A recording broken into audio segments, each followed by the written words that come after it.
이틀 동안 정말 고생 많았습니다. 네, 수고 많았습니다.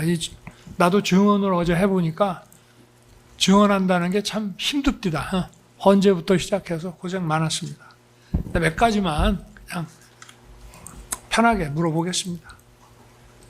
이제 이 본인이 증인한테 방첩사 도와줘라 하면서 이제 자금과 인력 지원을 해줘라. 그렇게 했다는 거 아닙니까? 그죠? 예. 그 점에 대해서 우리가 공통되잖아요. 네.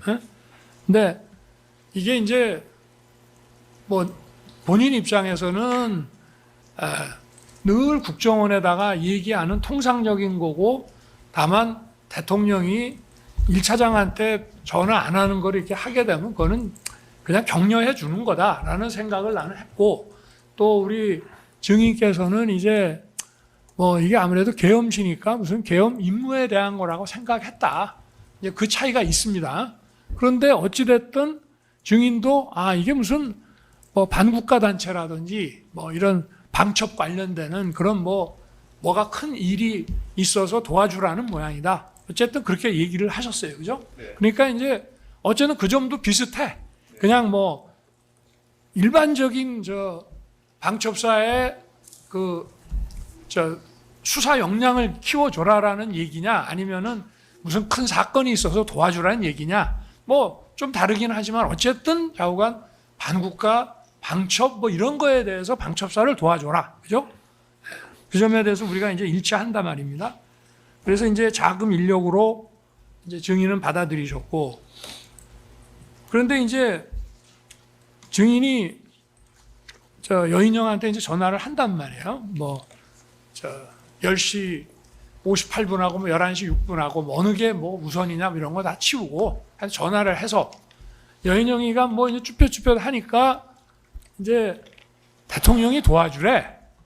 라고 이제 딱 얘기를 한단 말이에요. 그러니까 여인영이가 처음에는 증인 전화를 자기도 바쁘고 이러니까 신경을 안 쓰듯이 좀 무시하는 듯 하다가, 그러니까 이제 얘기를 한단 말이에요. 얘기를 하는데 누구 좀 사람들 이렇게 체포를 좀 해야 되는데, 명단 얘기는 좀 이따 나오는 것이고, 어찌됐든 이제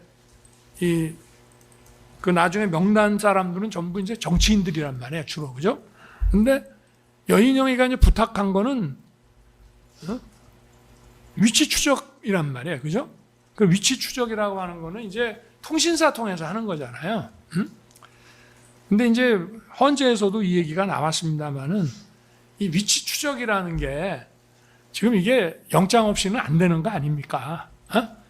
그때도 증인한테 물어보니까 증인이 국정원은 못 하는데 수사권도 없고 아예 안 되는데 어차피 경찰도 못 해요. 영장이 없으면 경찰. 그러니까 조지호 청장도 휴대폰 못 쓰는지도 모르고 우리도 영장도 없고 못 한다 딱 이랬어요. 근데 어쨌든 증인은 하여튼 유관기관하고 협조해서 할 수 있다라고 하면서 하여튼 명단을 받아. 그런데 어찌됐든 이거는 경찰이든 국정원이든 어디든 통신사 가서 통신 자료를 강탈해 오지 않는 이상은 영장 갖고 해야 되는 일이기 때문에 원천적으로 불가능한 일이잖아요. 근데 나는 증인한테 인력 자금 지원이라고 이제 얘기를 했고, 증인도 그렇게 알아서 여인영이한테 이제 대통령이 도와주려는데, 처음부터 대통령이 너희 인력하고 자금 좀 지원해 주래. 라고 얘기한 건 아니고 그냥 도와주래라고 하니까 이제 이 말이 나왔단 말이야. 그러면은 증인도 이제 국정원에서 한 30년 근무하고 이런 방첩 업무 많이 하셨잖아요. 그러면은 이게 딱 들었을 때, 야, 이거 이제 후배니까 여인영이에 대해서 야, 이 새끼 뭐라고도 하고 말 놓기도 하고 했는데, 이 사람 이 친구 이거 완전히 뭘 모르는 애 아니야? 그런 생각 혹시 안 들었어요? 들었죠? 그죠? 마이크 좀 대고 말씀해 주십시오. 네. 예. 그러니까, 이제 거의 다 끝났습니다. 네. 그러니까 여인영이가 통신사에다가 실시간 어떤 위치 추적해달라고 얘기할 때,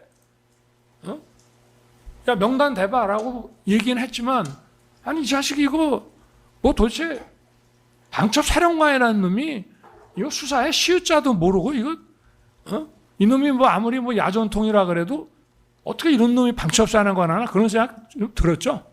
그죠? 그러니 이제 증인은 아무래도 국정원에 오래 근무하시고 했기 때문에 이 방첩 업무나 이제 이런 것이 오래 하다 보면 이제 나름의 감이나 촉이 있잖아요. 아니 이 친구가 뭐 뭘 검거하고 뭐 체포한다는데 도대체 이런 ABCD도 모르는 놈이 도대체 이런 일을 제대로 할 수 있겠나 그런 생각 혹시 안 드셨습니까? 예. 그런 생각 드셨죠? 어? 그런데 이제 증인은 제가 증인한테 얘기할 때는 인력이나 자금을 도와주라고 했는데 여인영이는 이제 위치 추적을 도와달라고 그래. 근데 그건 안 되는 일이야. 근본적으로. 근데 그 얘기를 딱 듣고 대통령이 여인영이 도와주라는 얘기가 바로 이 위치 추적해주라는 얘기인 모양이다. 그렇게 생각을 하셨을 거 아니에요. 그죠? 맞죠? 예. 네. 근데 증인도 그 위치 추적 얘기 딱 들었을 때, 야, 이거 여인영이 이놈 이거 좀 황당한 애네. 어떻게 이런 놈이 방첩사령관 하냐라는 생각이 들듯이 대통령이 도와주라는 얘기가 위치 추적이었구나라고 생각이 되면 적어도 대통령은 어찌됐든 뭐 증인처럼 방첩 업무를 오래 하지는 않았지만 검사 생활을 한 20몇 년 한 사람이란 말이에요. 총장도 지내고. 그러면 이게 그냥 딱 들었을 때는 대통령이 도와주래, 뭐 인력 자금 도와주래라고 했는데 여인영이가 위추적 얘기를 하니까 그거를 이렇게 연결은 시킬 수 있어. 일단 일순. 그러나 가만히 생각해 보면 아니 대통령도 총장까지 검찰총장까지 지낸 사람인데 저 양반이 도대체 이런 거를 여인영이한테 시키고 여인영이가 대통령 지시받아 이런 거를 증인한테 부탁한다는 건 이게 좀 연결이 좀 잘 안 되지 않습니까? 어떻습니까? 그 당시 느낌. 예. 그러면 여인영 사령관이 독자적인 판단으로 14명의 정치인이나 이런 사람들을 체포하려고 시도한 겁니까? 그러니까 그 얘기는 우리가 지금 계속 해왔고. 그게 핵심입니다. 그러니까 그거는 뭐 제가 지금 아까 물었잖아요. 예. 이 얘기를 딱 들었을 때 여인영이 이게 아니 방첩사령관이라고 그러면 기본적으로 뭐 수사를 좀 알아야 되는데 아니 이거 도대체 통신사 위치 추적 영장 없이 해달라는 거 보니까 이 친구 이게 도대체 뭘 아는 놈인가 이래갖고 무슨 체포라는 업무를 하겠나라고 지금 생각을 했다고 그러셨는데 그러면 그거를 이제 대통령이 지시했다고 이해를 했다는 거 아니에요. 그러면 대통령도 뭐 다 아시잖아. 검사 생활 오래 한 거. 근데 그게 일수는 그런 생각은 들 수가 있어. 그러나 다시 한번 생각해 보면 야 이게 대통령이 지시해서 이런 위치 추적 같은 거를 하게끔 한다는 게 곰곰이 생각해 보면 좀 어색하고 좀 이상하지 않았냐는 걸 묻는 거예요, 그냥. 예. 답할까요? 예. 예. 대통령이 지시하지도 않았는데 네. 일개 군의 삼성 장군인 밤촉사령관이 이재명 야당 대표, 우원식 국회의장, 한동훈 여당 대표를 체포 구금해서 방첩사 구금시설에 구금하고 심문하겠다고 하는 거는 그러면 방첩사령관 혼자 그 생각이란 얘기하는 것이 말씀이십니까? 아니고, 아니 그게 요지입니다. 그 요지인데 예. 그거는 이제 우리 증인의 요지고 네. 근데 우리가 이제 공통적인 측면에서 이제 얘기를 하면 아까 예. 얘기한 것처럼 여인영 방첩사령관도 증인한테 이런 실시간 위치 추적 부탁하는 거 보니까 이 친구 이거 좀 이상하네라는 생각이 들었으면 피고인 부하에게 책임을 전가하시는 건 아니죠? 아니 그 얘기를 하는 게 지금 아니에요. 그 얘기하는 게 아니라 여인영 사령관이 왜 그런 요청을 한 겁니까? 아니 지금 뭐 입장 곤란하시면은 네. 답변을 안 해도 좋은데 네. 지금 그런 얘기하는 것이 아니고 네. 실시간 위치 추적이라는 것이 지금 이제 명단 나오는 거는 이제 위치 추적 해줄 수 있다라고 하니까 명단을 불러줬을 거 아니에요. 근데 제가 이제 아까도 계속 얘기했잖아. 이 명단 위치 추적을 부탁을 하는 걸 보고 이 위치 추적은 안 되는 거잖아요. 근데 그거를 방첩사령관이 부탁하는 거 보고 야 이게 수사도 모르는 놈이 이게 어떻게 방첩사령관 하냐. 이게 뭐 누굴 도대체 체포하고 수사하는 일이나 제대로 하겠냐는 생각이 들었는데 그 배후가 대통령이라고 하면 그 뭐 체포 명단은 그거는 이제 저 증인이 이제 이해하고 받아들이는 문제인데 그 위치 추적이라는 걸 놓고 봤을 때 그 위치 추적이 돼야 체포고 뭐고 할 거 아닙니까? 어? 그러니까 저 대통령이 수사를 모르는 사람도 아닌데 내가 그걸 물어보는 거예요. 정말 답변하는 거를 원하십니까? 말씀해 예. 주세요. 평소 같으면은 당연히 합법적인 절차를 통해서 해야 되는 네. 부분이 때문에 영장이 필요하겠죠. 네네. 근데 비상계엄이 발령됐고 네. 여인영 사령관이 14명의 정치인이나 주요 인사들을 체포하는 것은 이미 탈법적인 상황이지 않습니까? 그러니까 그냥 저 증인한테 부탁할 때, 네. 그러니까 영장 없이도 막 할 수 좀 해달라고 부탁하는 걸 만약에 생각했다. 탈법적인 상황이나 초법적인 상황이기 때문에 국정원에 한다고 하면 못할 거 없죠. 그러니까 저 여인영 사령관이 증인한테 부탁할 때는 그냥 저 통신사 가서 그냥 막 저 통신 자료 그냥 가져오는 거로 그렇게 부탁한 거로 이해를 했습니다. 아닙니다. 뭐 그거 아니더라도 할 수 있는 방법은 여러 가지가 있습니다. 주인 그 부분 헌법재판소에서 정용식 재판관의 질문에 대해서 못한다라고 그럴 능력이 국정원에 예, 없다라고 합법적으로는 못한다고 분명히 말씀드렸습니다. 지금도 법적으로도 분명히 못한다라고- 합법적으로도 못한다고 말씀드렸습니다. 예, 이제 뭐 다 되셨나요?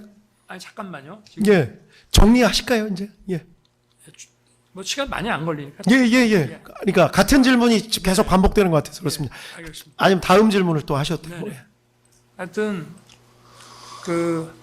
이게 왜냐하면 다른 게 아니고 뭐 그냥 가서 누굴 붙잡아오고 뭐 이런 문제가 아니라 기본적으로 체포를 위한 위치 추적이 통신사를 통하지 않을 수가 없는 거기 때문에 제가 묻는 거예요. 네, 알겠습니다. 자, 그 다음에 어쨌든 이제 여인영이가 후배니까 뭐 기관장이지만 편하게 이렇게 대하셨잖아. 그러고 또 내가 저 여사령관 그 방첩사 도와주러 하는데 증인도 이제 여사령관이 그래도 대통령의 고등학교 후배고 이 친구가 저 뭐 야전통인데 딱 방첩사랑 온 거 보니까 마이크 좀 가까이 좀 대고 말씀해 주십시오. 대통령의 좀 신임을 많이 받는 모양이구나 이런 생각도 좀 하셨을 거 아니에요. 네. 그죠? 네. 그러니까 또 딱 전화도 하신 걸 거고. 네. 어? 제가 뭐 나쁘게 얘기하는 건 아니고 네. 뭐 그렇잖아요. 그런데 이제 실제로 뭐 누구를 체포한 것도 없고 증인도 뭐 어쨌든 통화 내역 통신 자료 이런 거는 이제 못 보내줬어요. 그죠? 불가능한 일이고 뭐 그래서 못 보내줬는데 어쨌든 아무 체포 이런 거 없이 이제 계엄이 해제됐단 말이야. 좀 있다가 1시 3분에 해제가 되고 벌써 우원식 그 국회의장이 1시 16분에는 저 국회 주변에 군은 다 철수했으니까 우리 의원님들 다 편하게 가시라고 이제 선언을 한다 이 말이에요. 그러면 뭐 공식 계엄 해제는 이제 국무회의 해가지고 뭐 새벽 4시쯤 이루어졌지만 그러면은 우리 증인이 그 뭐 좀 사관학교 후배고 뭐 아까도 통화를 그냥 전부 한 4번쯤 하신 건데 그 여인영 사령관한테 한번 전화해가지고 계엄 해제 후에 야 너 아까 임마 그거 어떻게 된 거야? 너 그거 황당한 짓이지? 뭐 하면서 이렇게 한번 계엄이 다 끝나고 나서 사고는 안 쳤지? 뭐 이런 식으로 한번 물어볼 수 있는데 전화 혹시 하신 적 있나요? 전화한 적 없습니다. 없습니까? 예. 네. 만약에 말이에요. 뭐 이거는 답변 안 하셔도 좋은데 지금 이제 어찌됐든 뭐 하여튼 5일 날부터 시작해가지고 본인은 뭐 이거를 내가 민주당에 주거나 한동훈 준 건 아니라 하지만 어쨌든 6일부터 이제 뭐 국회 가서 또 민주당 의원들하고도 만나고 뭐 휴대폰도 찍게도 하고 뭐 이렇게 한단 말이야. 근데 증인이 이제 그 12월 5일 아침 7시 47분에 이제 김태효한테 보낸 문자 있잖아요. 네. 이거 아까 다 이제 변호사님 얘기를 했는데 이런 거를 다 참고를 해서 보면은 네. 증인이 만약에 해임되지 않고 네. 1차장 자리에 그대로 있었다면 네. 그래도 이렇게 했을 거로 생각이 됩니까? 증인은? 제가 보기엔 1차장 자리에는 이미 12월 6일 날 그 피고인께서 다르게 말씀하셨지만 조태용 원장이 계속 차장실 유지하라고 했고 제가 심지어는 차장실에 들어가면서 차장 계속 아니, 하래라는 그러니까 저는 예. 근데 그거보다는 그 12월 6일 날 정보위원장부터 전화가 왔는데 그럼 정보위원장이 그러니까 조선일보에 그 관련된 기사가 나고 정보위원장한테 전화가 왔으면 방금 말씀드리려면 그럼 정보위원장한테 거짓말하거나 숨겨야 됐다라는 말씀이십니까? 아니, 그러니까 그다음 12월 6일 날. 12월 5일 날 네. 해임 통보를 받았잖아요. 네. 근데 해임 통보 받기 전에 이제 7시 47분에 김태효 그 차장한테 보내는 그 문자하고 이런 걸 다 감안했을 때 네. 뭐 답변 안 하셔도 좋습니다. 네. 근데 만약에 12월 5일 오후에 해임 통보를 안 받았다면 그래도 이렇게 그 이후에 했던 거하고 똑같이 그 국정원 비화폰도 막 이렇게 오픈시키고 막 이렇게 했을 것 같습니까? 본인은?